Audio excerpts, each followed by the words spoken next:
ಹುಟ್ಟೆಂದ ಮೇಲೆ ಸಾವಿರಲೇಬೇಕು, ತಿಳಿದಿದ್ದರು ನಾನು ಬದುಕಬೇಕು, ಯಾಕೀ ಶಿಕ್ಷೆ?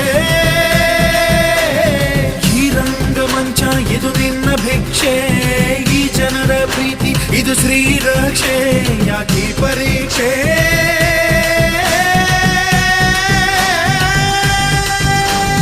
ತಾಯಿ ಹಾಲು ಕುಡಿಸುವಾಗ ಯಮನು ಕೋಡ ಕಾಯುವ, ತುತ್ತು ಅನ್ನ ತಿನ್ನುವ